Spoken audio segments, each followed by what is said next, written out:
My dad didn't do that. The girl's voice echoed in the courtroom, shaky but firm. The judge looked up. The prosecutor turned sharply. The whole room held its breath. "Emily, what are you saying?" the judge asked, trying to stay calm. The 9-year-old girl, clutching her teddy bear tightly, took a deep breath and said each word like a gunshot. "My stepmom is lying. The accident wasn't caused by my dad, and I have proof." A murmur ran through the room. Sarah, the stepmom sitting on the witness stand, paled instantly. Her eyes showed panic before hiding behind her perfect makeup. The prosecutor slammed the table. "I object. She's just a kid. Her testimony can't." Emily interrupted, her small voice sharp as a knife. "I recorded everything. I heard my stepmom talking to a man about the insurance, about how to make it look like an accident. I'm not lying." The air grew heavy. Some reporters even dropped their cameras. The judge leaned forward, her voice grave. "Bring me that teddy bear." Emily stepped forward, her hands shaking but her eyes more determined than ever, placing the bear on the evidence table. And in that moment, fate changed, because as soon as the recording started playing, the entire ruthless plan behind the accident began to reveal itself. Hi everyone, welcome to our story. Don't forget to like, subscribe to the channel, and tell us in the comments where you're watching from. The courtroom was so silent you could hear the echo of held breaths. Dozens of eyes watched the stand where little Emily Thompson, just 9 years old, hugged her cream-colored teddy bear tightly. Her legs trembled, but her gaze stayed fixed on Judge Patricia Hayes. It was the look of a girl who'd already lived too much pain for her age. The prosecutor slammed the table with an open palm. "Objection, Your Honor. She's just a child." A murmur swept the place. Several people shook their heads in disapproval, others nervously. Judge Patricia raised a hand for silence. "Bailiff, control the room. I want to hear the minor." Emily breathed deeply. Her whole body seemed to want to run to the door. She didn't want to be there. She didn't want to remember, but she knew she was the only one who could. The only one who could tell the truth. "Go ahead, Emily," said the judge with a firm but soft voice. "Tell us what you know." She took a breath, squeezed her bear against her chest. "My dad didn't cut the brakes." She said clearly, though shaky. "My dad is good. He'd never do that." The whole room froze.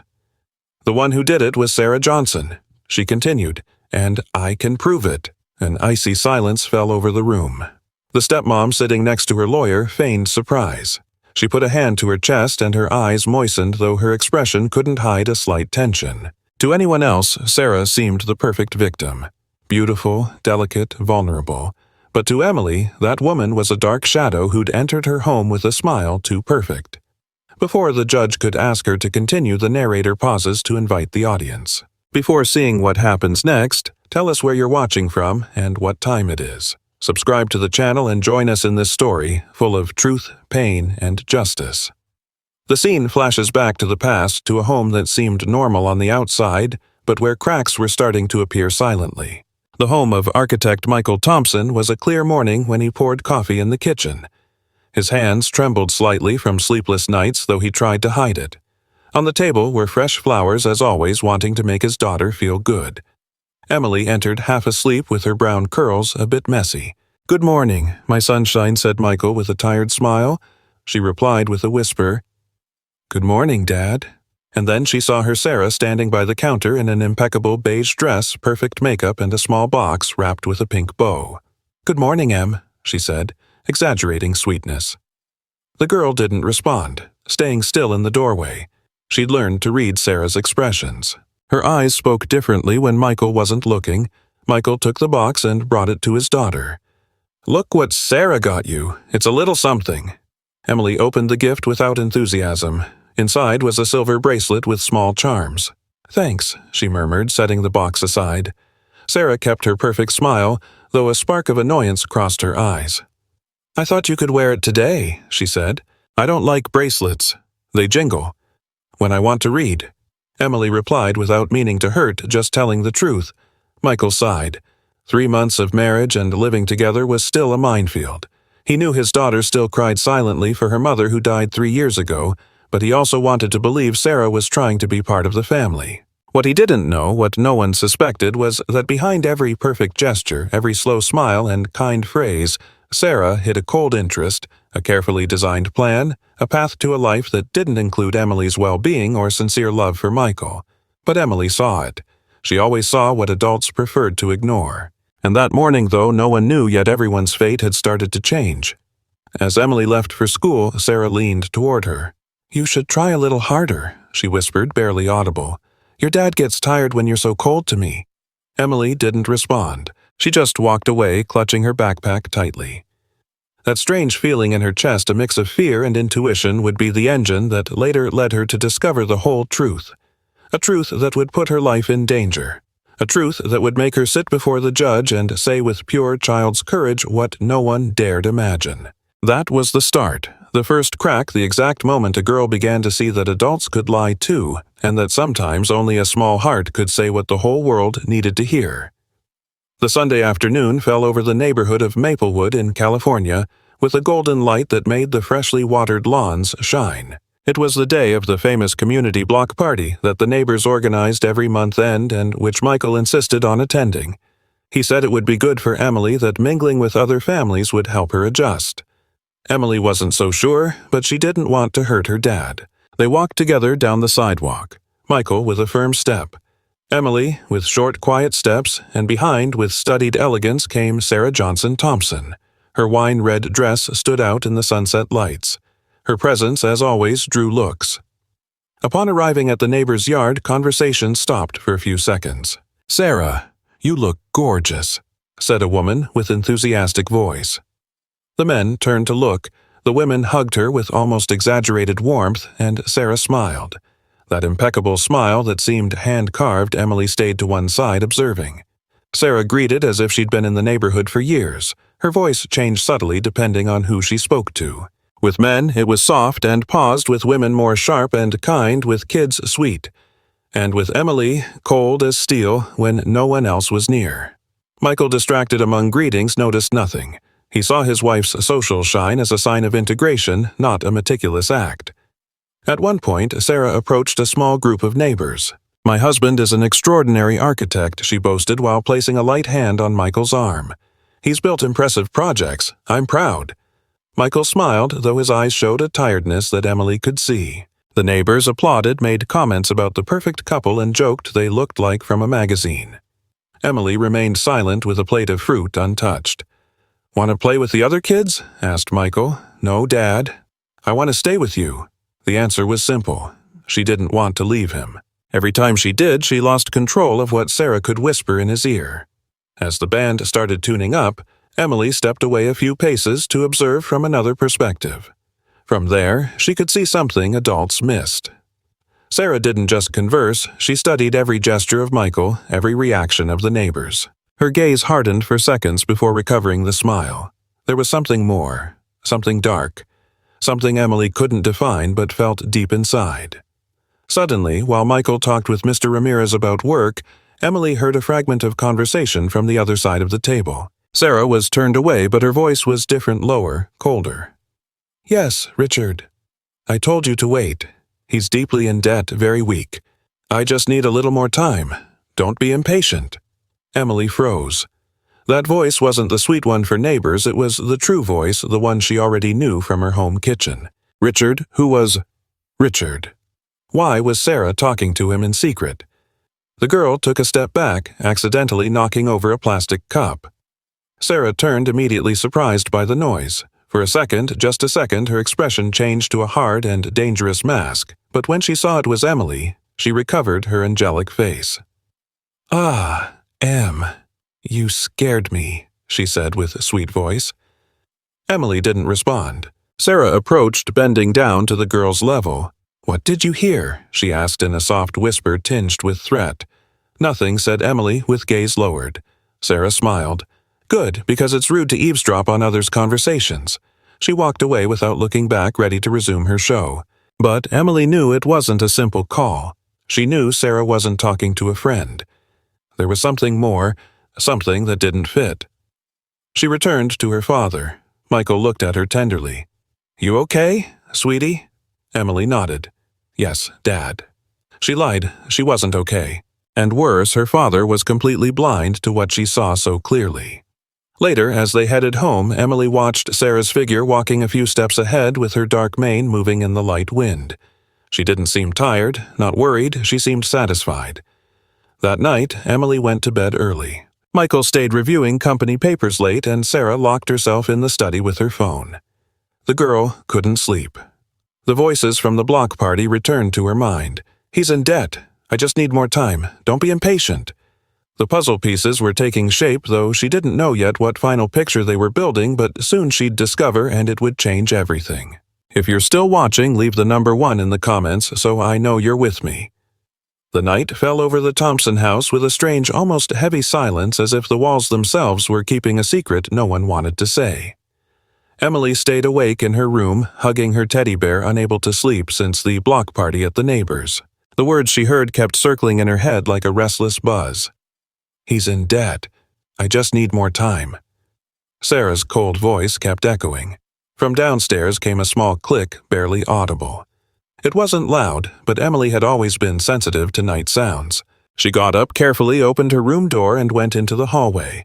The dim light from the corridor lamp drew long shadows on the walls. She went down the stairs one by one, avoiding the third that creaked. When she reached the bottom, she stopped.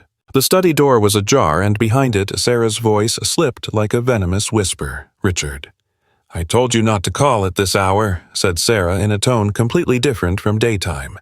Her voice was low, rough, no trace of sweetness. "If Michael suspects, everything's ruined." Emily held her breath.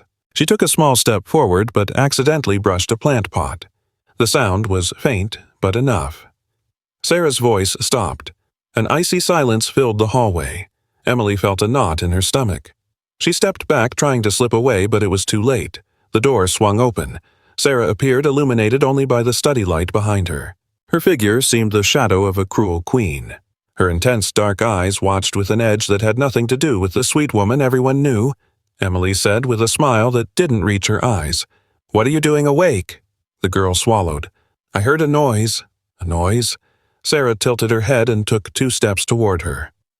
"Or were you listening to my conversation?" Emily shook her head quickly, but the tremor in her voice gave her away. Sarah crouched down, facing the girl. Her expression changed in a second. She raised a hand and stroked Emily's hair with forced gentleness. "You know your dad doesn't like curious girls. You should be sleeping. It's late." Without waiting for a response, she took the girl by the arm and led her upstairs. She didn't squeeze hard, but the message was clear. At the room, she pushed her gently inside. "Go to sleep," she said. "There's nothing a girl should hear at these hours." She closed the door quietly. Emily was left alone, breathing fast. Something inside her knew Sarah wasn't just a complicated woman. There was danger, real danger, and her intuition inherited from her mother told her to listen more and pay attention. The next morning, while breakfasting, Michael checked emails on his computer. He had a slight frown, as always, when thinking about work. "I'm behind on payroll," he murmured without realizing Emily was watching. "If the mall contract isn't signed this week, we'll have serious problems." The girl watched her father. He was tired, worried, but still tried to smile at her. "Everything's going to be fine, Em. Don't worry about it." She nodded, but what she'd heard the night before had already sparked something in her small mind. Later, Uncle Robert came to visit. The tall man with kind eyes carried a small package wrapped in blue paper. "This is for you, my girl," he said warmly. Emily opened the package curiously. Inside was a new teddy bear, but not ordinary. It had a small button hidden under the neck bow. "What's this for?" she asked. Robert smiled.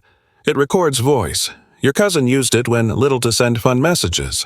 Thought you'd like it." Emily's eyes lit up. Not because she wanted to record messages, but because suddenly something clicked in her mind. She could use it. She could save the truth. That same night, Emily sat by her slightly open door, holding the new bear in her arms. She heard steps downstairs and Sarah's voice on the phone again. This time, the girl turned on the small recorder. Sarah's tone was even more unsettling than the night before. "It has to look like an accident, Richard. Otherwise, the insurance won't pay." Emily pressed her lips not to make noise. It was the proof she needed, the proof that could save her dad. When the conversation ended, she turned off the recorder and hugged the bear tightly. She didn't know all that was coming. She didn't know that recording would lead her to face the most dangerous woman she'd known, but she knew something. She wasn't alone anymore. She had the truth in her hands, and truth, though small, always makes noise.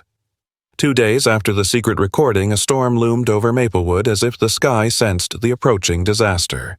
The wind battered the oak branches and the air smelled of wet earth. It was a gray afternoon, too silent for a small town. Michael Thompson left the office early. He had marked dark circles, and the stress of recent weeks had caught up completely. Upon arriving home, he found Sarah dressed up in an elegant wine-colored dress and a smile that seemed too calculated. "Ready for dinner?" he asked, trying to sound upbeat. "Of course, love," she replied, adjusting her necklace. "It's a special occasion. We have to celebrate my biggest sale of the month." Emily appeared behind the stairs holding her teddy bear. She hugged it so tight her fingers seemed numb. She looked at her father worriedly, but Michael just winked and smiled. "Come on, Em," said Sarah softly. "It'll be a family outing." "I don't want to go," murmured the girl, but no one heard. The rain started falling just as they got in the car. It was persistent cold rain that hit the windshield like small transparent needles. Emily sat in the back with her bear keeping her eyes fixed on the window. The road to the Italian restaurant uptown passed through the famous Devil's Curve, a dangerous area, especially in rain. But Michael didn't seem worried. He'd driven there hundreds of times. Sarah watched Michael with a mix of anxiety and expectation. "Did you check the brakes?" she asked softly. Michael sighed. "No, not yet. I'll do it tomorrow." Sarah's eyes gleamed just a bit as if something inside her ignited. The car went several miles in silence. The wiper sound marked a steady rhythm as drops gathered on the glass. Emily squeezed the bear against her chest as if it could protect her from everything. "Dad," she said suddenly. "Yes, my love. We can go back home." Before Michael could answer, the car slipped slightly. He frowned. "That was weird." Sarah acted. "Michael, I told you to check the brakes." He stepped on the pedal. Nothing. The brakes didn't respond. Desperation crossed his face in a second. He tried pumping them, but the car didn't slow. The road sloped toward the curve, and the rain made the asphalt even more treacherous. "Sarah, hold on," yelled Michael. "Emily, hold tight, my sunshine." The car started sliding out of control. The tires screeched, skidded, and the car spun once on itself. Emily closed her eyes, feeling her stomach rise to her throat. "Get away from Andre!" yelled Sarah, though her voice sounded more like theater than terror. A second later, the car hit a large tree. The sound of deforming metal echoed among the hills. The rain kept falling relentlessly, as if wanting to erase the tragedy's trace. When Emily opened her eyes, the world seemed tilted. The seatbelt held her in place, but her whole body shook. "Dad," she murmured. But Michael didn't answer. He was slumped over the wheel with blood running down his forehead. He breathed, but very weakly. Sarah, meanwhile, cried exaggeratedly in the passenger seat, her neck at a strange angle, though Emily saw no blood on her. "Help me, please," Sarah screamed, but her voice had no real fear, more like rehearsing for a play. Red and blue lights soon lit the darkness. Paramedics and firefighters opened the car doors. One found Emily and spoke calmly. "Can you walk, Princess?" Emily nodded slowly and got out, hugging her bear that held the small recorded secret. Michael was carried on a stretcher to the ambulance. He had a weak pulse, but had it. Sarah was also taken, complaining dramatically of pains the paramedics couldn't confirm. As firefighters secured the area, one murmured, "The brakes are cut," but Emily was the only one who heard those words, and her small heart sank. She already knew the truth. Sarah had planned it, and the most terrible thing, no one would believe her. Hours later in the hospital, Emily waited in the lounge with her grandmother Margaret, who'd just arrived in panic. The girl held the bear but didn't dare press the button. She didn't even know if she should. In the distance, she saw Detective John Ramirez entering the hallway, and right behind him, they arrested her father. "Mr. Michael Thompson, you are under arrest for attempted murder and insurance fraud." Emily felt her world crumble completely. Sarah, from her wheelchair, smiled without anyone seeing, but Emily knew what she had to do. She had to save her dad, even if just a kid, even if no one believed her. Even if the truth was too big for her small hands, the early morning in Maplewood General Hospital was cold, silent, and deeply sad. The white lights illuminated the hallways with almost cruel clarity.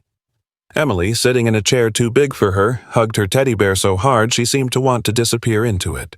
Beside her, Grandma Margaret cried silently. Michael had just been taken handcuffed by 2 police officers. His face was pale confused, still with dried blood on his forehead. Before being pushed to the elevator, he'd managed to look at his mother and daughter. "Don't worry, Em," he said with broken voice. "It'll all clear up." But Emily knew it wouldn't be that easy. Meanwhile, Sarah was reclined in a wheelchair, neck held by an orthopedic collar. Doctors had confirmed her injuries were minor, nothing justifying the melodramatic screams she kept giving. "Oh, everything hurts." Everything she said, but no one knew if to believe her crying. Every time someone wasn't looking, her eyes turned cold, calculating. And when she saw Detective John Ramirez return from interrogation with serious face, she smiled barely. Everything was going according to plan. Emily tried approaching him while Margaret held her shoulder. "Mr. Detective," said the girl shakily. "I know something." The detective looked at her barely, without interest. "Sorry, little one, but now I can't. We have a very serious case, but I know the truth," insisted Emily, stepping forward. The brakes. It wasn't my dad, it was Margaret. Stopped her gently, thinking the girl was confused by trauma. "Emily, my dear, are you scared?" "Don't say senseless things." The words were like a stab. Emily lowered her head. Grandma doubted her, too. Minutes later, Sarah approached, slowly pushed by a nurse. "Oh, Emily, what a tragedy," she said with a sweet but false voice. "Your dad. He was very stressed. Poor thing. I tried to warn him about the brakes. Tried to save you." Emily looked at her wide-eyed. Sarah leaned discreetly toward her and whispered with the most venomous voice the girl had heard. "If you open your mouth, no one will believe you. You're just a kid." Emily felt a shiver up her back. It was exactly what she feared most. The detective returned with notebook in hand. He approached Sarah. "Mrs. Thompson said seriously, I need to confirm your statement. You claim to have warned your husband about the defective brakes." Sarah put on a painful face with tears ready to fall. "Yes, detective. I begged him to check them. I begged." The detective nodded, noting every word. The lie was strengthening before everyone like a snake, growing silently. Hours later, Margaret took Emily to her house. The girl went straight to the guest room where she'd sleep temporarily.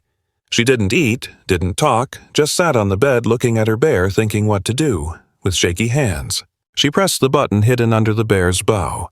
Sarah's voice came from the small speaker. "It has to look like an accident, Richard. Otherwise the insurance won't pay. Everything's set." The recording, so clear, so raw, gave Emily goosebumps. It was the truth, the only proof, but no one listened. She hid the bear under the blankets. Maybe tomorrow someone would listen. The next morning, Grandma got a call from school. "Mrs. Margaret, your granddaughter wouldn't stop crying in class," said the principal. "Maybe she should talk to the school counselor." Margaret hung up with a deep sigh. Emily was closing up like a small, wounded shell. She didn't know what to believe, if to protect her or face the possibility the girl knew more than everyone assumed. When Emily came down the stairs with her backpack, Margaret stopped her. "Dear, do you really think Sarah did something bad?" Emily raised her gaze slowly. Her eyes, still like a child's, no longer had innocence. There was pain, fear, and determination. "Yes, Grandma, I know. I heard it." Margaret stayed silent. For the first time, she didn't answer. For the first time, she doubted Sarah. Meanwhile, Sarah sat in the hospital waiting room with her phone hidden under the blanket, typing fast. "Richard, everything went as planned. Michael was arrested, but the girl saw me. We have to move faster." By late afternoon, a cop knocked at Margaret's door. "Ma'am, we need to take the accident car for further analysis." Emily, from the hallway, heard every word. It was her chance. She ran to her room, searched under the blankets, hugged the bear. If she wanted to save her dad, she had to find someone to listen. Even if the smallest of all, she had the truth and wouldn't give up. If you're still watching, leave the number 1 in the comments so I know you're with me. The next morning, Maplewood's sky dawned gray, as if the whole town shared little Emily's pain. Grandma Margaret made coffee in the kitchen while checking local papers. All repeated the same news: Michael Thompson arrested for attempted murder and fraud. Emily came down with backpack over shoulder, the teddy bear hidden in her arms like a shield. Her eyes were swollen, but in them shone something Margaret hadn't seen before. A silent determination. "Ready for school?" my girl asked Margaret softly. Emily didn't answer, just nodded. The drive to school was quiet. Fine rain hit the car's windshield and Emily didn't take her eyes off her bear. Every so often she squeezed the hidden button, making sure the recording was there. It was like checking if her heart still beat. When they arrived, Margaret crouched to look her in the eyes. "I'll be here at 3. Don't worry about anything but your classes." "Yes?" Emily opened the door without answering. She entered school with the world's weight on her shoulders. In first-class teacher, Anna watched her worriedly. The girl was present, but not. Didn't write, didn't participate, didn't blink. Stared ahead, lost in thoughts. At recess, she sat alone under a tree, hugging her backpack like her only friend. Other kids played, laughed, ran. She just heard the echo of what she'd recorded. "It has to look like an accident. Insurance won't pay otherwise, Richard." "Everything ready?" Her hands shook. Emily asked, a soft voice. The girl looked up. Before her was the school counselor, Dr. Lisa Carter, a woman about 40, with brown hair tied back and eyes full of calm. "Can I sit with you, Emily?" She hesitated, but nodded slightly. The counselor sat on the grass, not caring about staining her skirt. "Your teacher said you're going through a very hard time. I want to help, if you'll let me." Emily lowered her gaze. No one had listened till now. No one believed her. But this woman, her voice didn't sound like pity or rush, it sounded real. "I know something important," murmured Emily. "What kind of something?" asked Lisa, leaning a bit. Emily hesitated. What if another adult who would silence her? She took a breath, squeezed the bear. "Something that can save my dad." The counselor's eyes softened more. "Want to come to my office to talk?" The counselor's office was warm with plants at windows and colorful posters. It didn't seem a place to fear. Lisa offered hot chocolate. "You don't have to talk if you don't want," she said. "You can start when ready." Emily breathed deep then, with shaky hands, took out the teddy bear and placed it on the desk. "Uncle Robert gave it to me," she said lowly. "It records audio." The counselor raised an eyebrow, surprised. Emily continued. "I heard Sarah on the phone. She was saying bad things about the accident, about insurance, and I recorded it." Lisa straightened slowly in her chair. "You have a recording, Emily." She nodded, pressed the button under the bear's bow. The office filled with Sarah's cold, calculating voice. "It has to look like an accident, Richard. I don't want anyone suspecting. He signs the papers, and we get the $2 million. Everything has to be perfect." The voice continued with more details, more evil. Lisa felt her skin crawl. Took a deep breath when it ended. Emily said seriously, "This is very important, but we must be very careful how we use this proof. We can't let Sarah know you have it." The girl nodded. "Will you help me?" The counselor took her small hands in hers. "Yes, Emily. I promise I'll help you." Meanwhile, in the hospital, Sarah was talking to Detective Ramirez. Her acting was still impeccable. "I just wanted to save my family," she said, crying. "Michael was bad, made dangerous decisions. I always tried to support him." The detective took notes, more convinced of her version, and then got a call. It was Emily's school. Detective Ramirez said the nervous secretary, the counselor, wants to talk to you. It's about the girl, and something that could change the case. Sarah saw Emiliano pale slightly. A chill ran through her. She suspected, intuited. "What happened?" she asked with sweetest voice. The detective put away the notebook. Maybe yes. For the first time, Sarah's smile trembled. Back at school, Lisa stored the bear in a sealed bag to protect it. "Emily, we'll do everything the right way. I have to call someone, but don't want you scared." "Will they arrest Sarah?" asked the girl with mixed hope and fear. "I don't know yet," said Lisa, "but we'll make them listen to you." Emily breathed deep. For the first time since the accident, she felt a spark of hope. At that precise moment, Sarah left the hospital, pushed in her wheelchair toward a patrol car. Not arrested yet, but something inside knew her perfect plan was starting to crumble. In her eyes, fear mixed with pure rage. The afternoon fell over Maplewood with a tension that seemed to squeeze the streets and hearts of those who knew or sensed something bigger was about to explode. Sarah Johnson, still faking severe pains, was transferred from hospital to home to recover while legal procedures organized. But in her gaze, there was more unease than pain. From the private ambulance window, she watched the cloudy sky as if seeking signs. She couldn't get out of her head the phrase heard in hospital. "The counselor wants to talk to you, Detective. It's about the girl Emily, the little one who never fooled her and whom she couldn't really fool either." Sarah narrowed her eyes. She'd underestimated Michael's daughter. Meanwhile, in Counselor Lisa Carter's office, Detective John Ramirez listened to the recording for the first time. His hard, stone-like face changed slowly. First disbelief, then surprise, then something much stronger. Rage. When Sarah's voice finished, Lisa turned off the device. The following silence weighed like lead. "When did she record this?" the girl asked John with clenched jaw. "About a night before the accident," replied the counselor. Emily didn't understand everything but knew it was dangerous. "And why didn't she say right away?" Lisa breathed deep, watching Emily seated in the corner with her barren arms. "She did, Detective, but no one listened." John swallowed. Guilt pierced him like a blow. He'd been one of the first to dismiss her voice. He approached Emily slowly, crouching to her level. "I'm sorry, Emily," he said softly. "I should have listened from the start."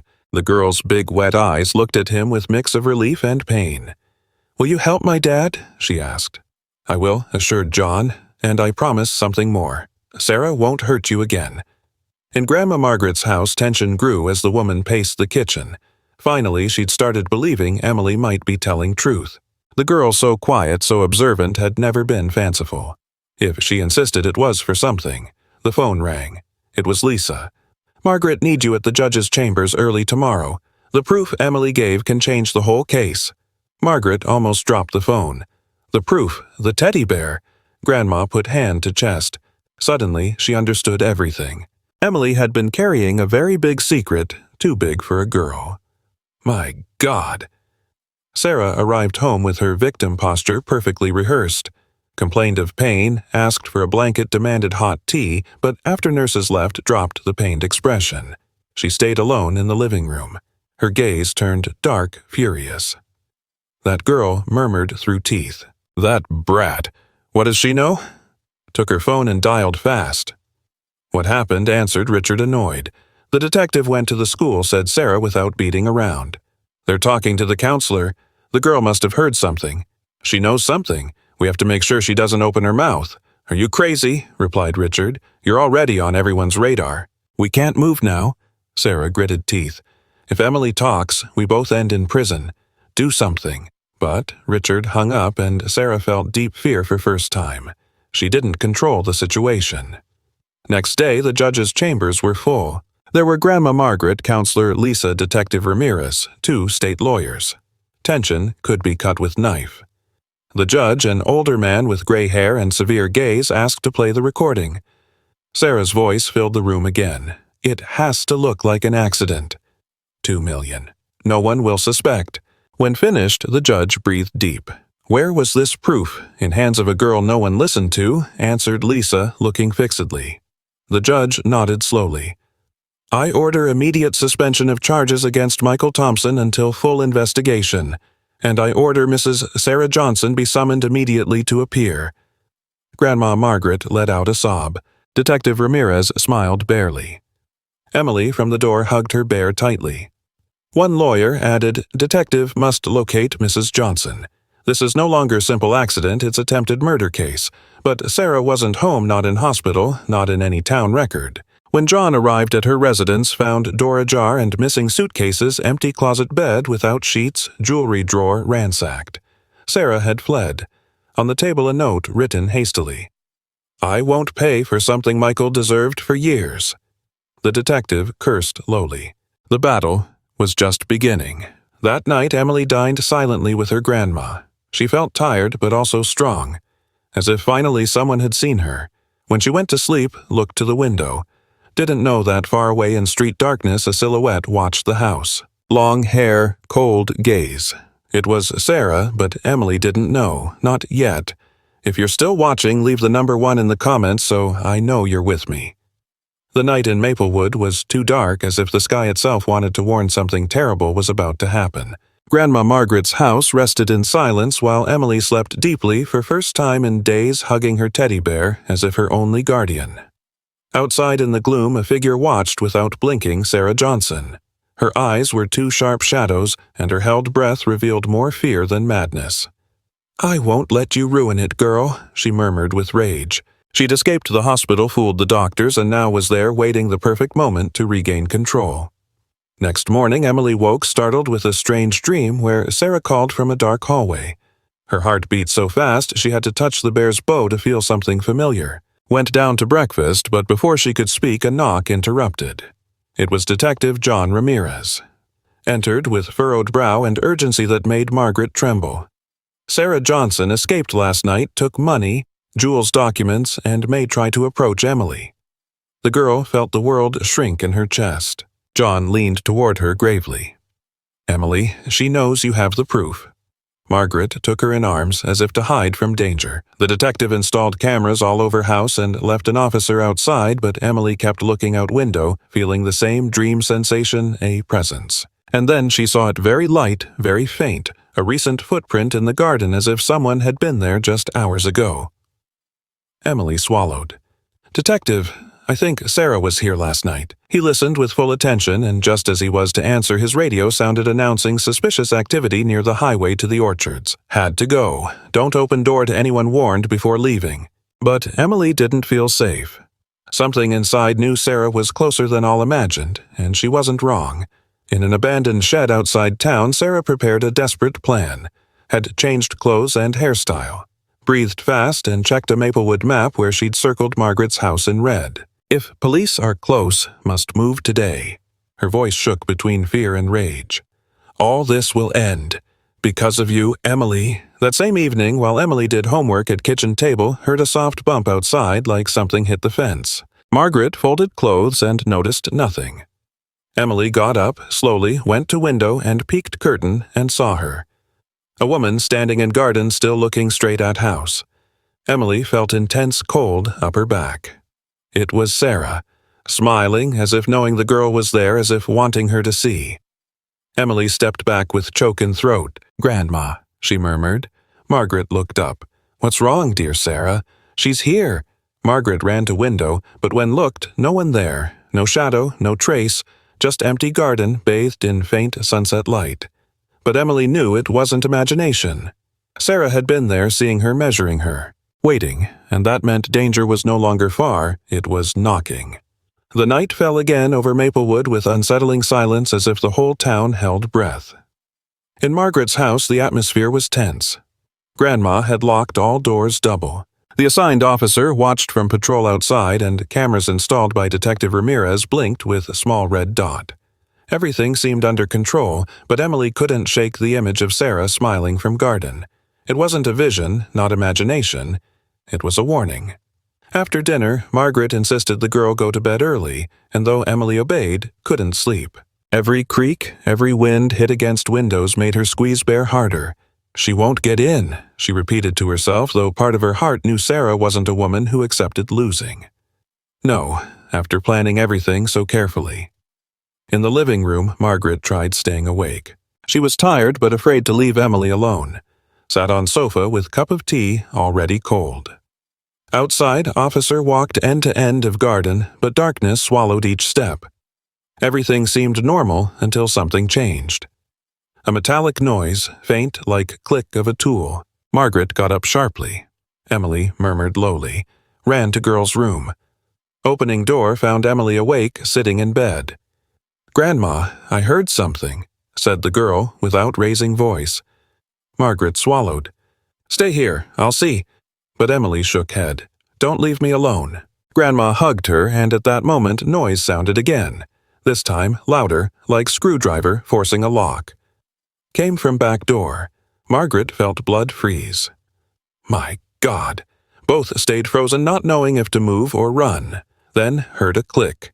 Back door opened slowly, very slowly. Cold air entered like malign whisper. Margaret dragged Emily to hallway closet. "Get in. Don't make noise. Whatever happens, stay here." "Grandma, no arguing. I love you." Emily entered closet with teddy bear pressed to chest. Margaret closed door softly. House went absolute silent. Steps heard slow, firm, advancing from kitchen to living room. A heel, another, and another. That elegant rhythm, so characteristic, so cruel, could only belong to one person. "Where are you?" sang Sarah with a sweet voice that chilled blood, her shadow projected against hallway wall passing lamp. Wore dark jacket hair tied back and cold determined gaze. Seemed a predator. "I know you're here," murmured opening doors one by one. "You don't have to be afraid." "If you cooperate." Margaret appeared in living room trembling. "Sarah, get out of my house."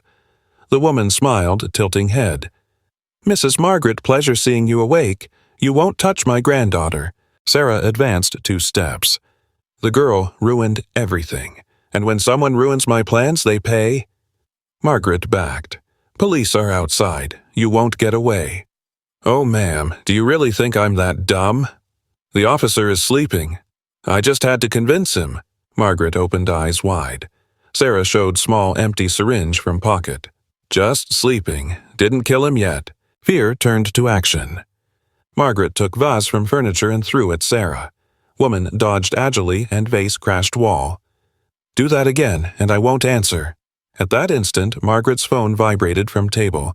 Incoming call. Detective John Ramirez. Sarah saw it, ran toward, but Margaret faster grabbed phone and yelled, "DT, she's here! Sarah is inside the house!" Sarah pushed Margaret hard. Grandma fell hitting arm on sofa edge. Emily, from closet, heard thump and covered mouth not to scream. Sarah leaned over Margaret. "You shouldn't interfere, old lady." Then they heard something. Sirens, several very close. Sarah's face twisted. "No, no." Still ran to hallway right in front of closet. Emily held breath while Sarah's shadow stopped inches from door. Em murmured softly, "Where are you?" My sweetie closet handle started moving. 1, 2, 3 eternal seconds. Then bangs on front door. Police open. Immediately. Sarah jumped, ran to back of house forced exit and lost among garden trees just as 3 agents burst in with guns drawn. "Secure the house," yelled Detective Ramirez. Margaret was helped right away. Emily came out closet running to him. "Detective, you almost got her sobbed." He took her in arms. "She won't touch you anymore, I swear." But inside, he knew truth. Sarah still loose and now more dangerous than ever. The early morning fell over Maplewood like heavy mantle full of tension while police patrolled streets after Sarah escaped Margaret's house. Emily wrapped in the blanket between Grandma and Detective John Ramirez. Wide eyes unable to forget Sarah's smile at her window. Outside, red and blue lights lit facades like frantic heartbeat. The detective spoke on radio ordering close accesses and patrol zones.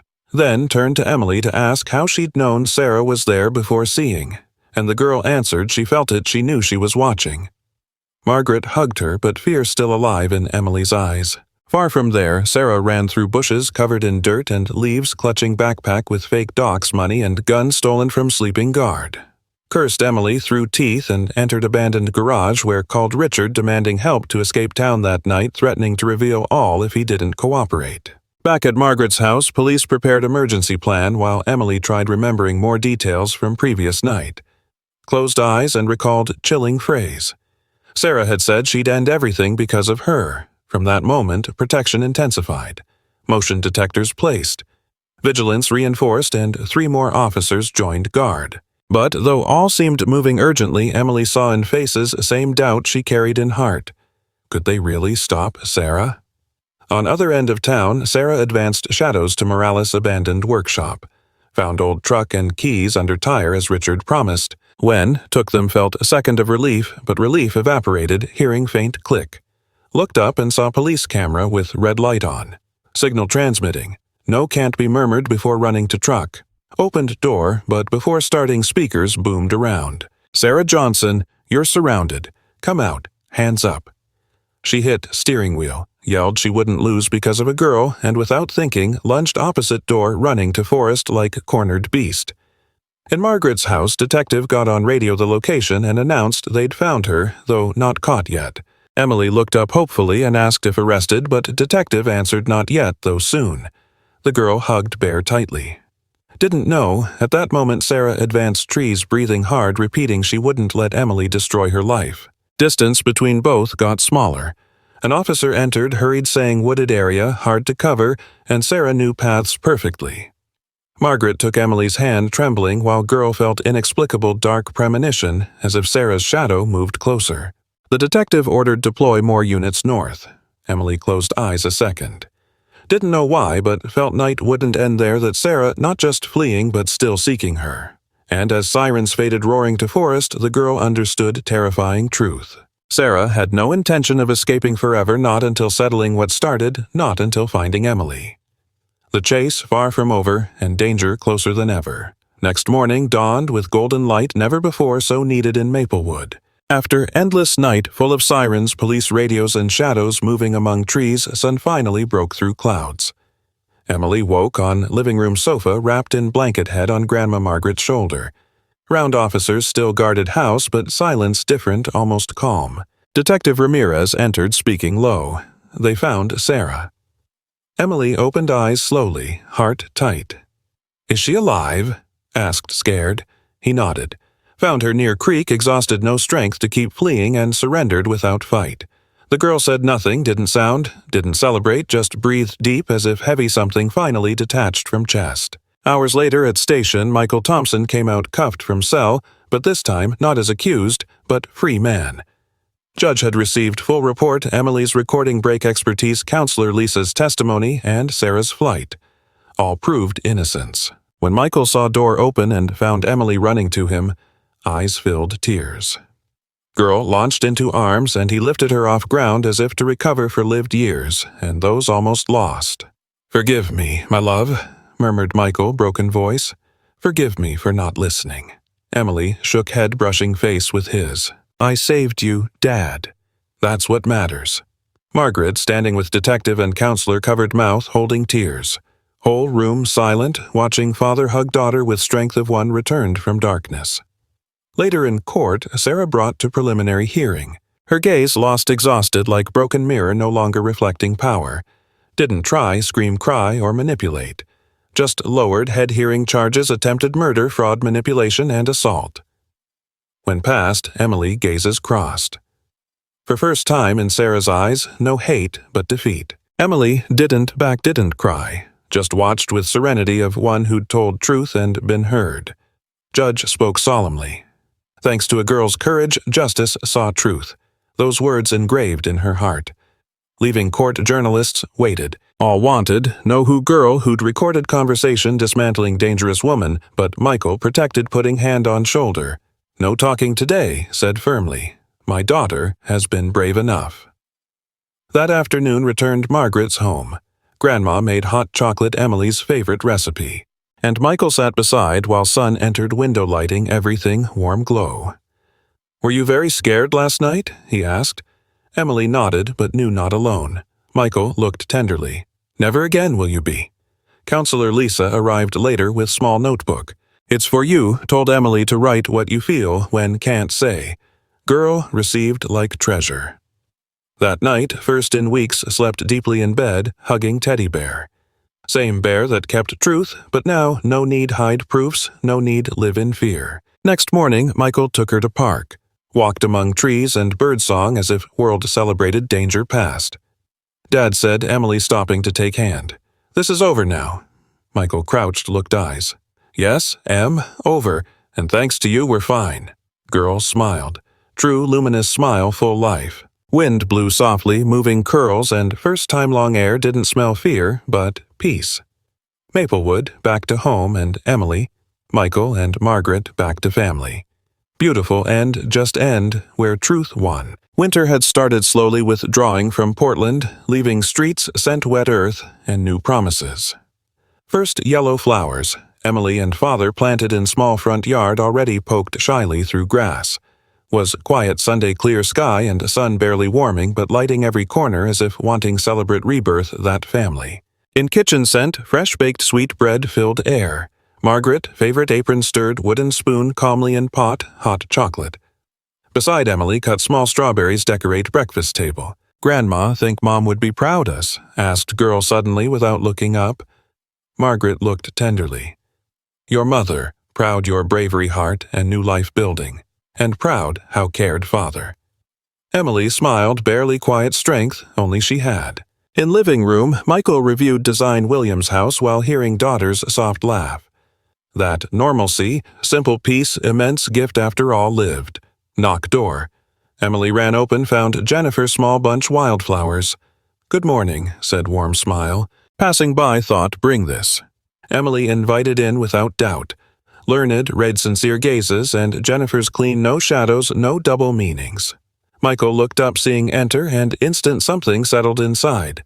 Feeling life, little by little, finding rhythm again. They breakfasted together on terrace, talking books, school projects, and Portland places wanted visit.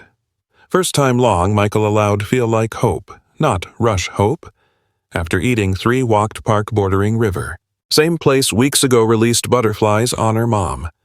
Tree leaves swayed softly. Kids played near fountain. Emily carried teddy bear under arm now without recording function because now just companion reminder bravery path traveled. Dad said, "Emily, walking." "Remember," scared Sarah. "Return," Michael breathed deep. "Yes, remember. But now, safe daughter. Together. No scared anymore," she assured. "Learn telling truth always helps, even first no one listens." Jennifer, walking steps behind, smiled discreetly. Admired deeply Emily's intelligence sensitivity. At park, Emily let go father's hand ran fountain. Took small coin pocket coat. "What wish?" asked Michael approaching. "Wish for 3. Emily closed eyes tight through coin water. Metal falling sound echoed small right hope. "What wished?" asked Jennifer softly.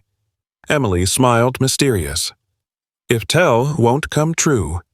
Sat 3 nearby bench watching kids run among trees. Perfect moment, simple, meaningful. Michael took breath, looked Jennifer. "Thanks being here," said sincerely. "And all done, Emily." "I know extraordinary," she replied. "Just a company. Sometimes exactly need." He said. Emily watched mix curious innocence wisdom. No need, words understand good blooming between. Slowly, like yellow tulips growing garden life opened again. Afternoon fell, returned home, walking slow. Emily took father's hand, knew security. Learned shadows long, but light always comes. And instant pink sunset light bathed Portland streets seemed clear. Thompson family found exactly needed. New beginning, where truth, justice, love breathe without fear. In story, learned, truth always finds way. Even world refuses. Listen, courage born, smallest heart, innocence not weakness and girl. Like Emily, illuminate whole case force honesty. Understood, family. Refuge. Father's love. Survive. Any shadow, no lie. Elaborate, beat, clarity, pure soul. Also saw, justice delays, but arrives evil disguise a smile, yet goodness shine no one extinguish. Now, story end invite. Reflect value. Protect, believe, voice. Always protect truth. Thanks. Joining deep human hope-filled tale. If liked story, forget like subscribe. Channel, activate, bell. Not miss next stories. Tell comments where see what lesson left. Support makes possible keep creating soul-touching tales. Wait next chapter. New truth awaits discovered. M.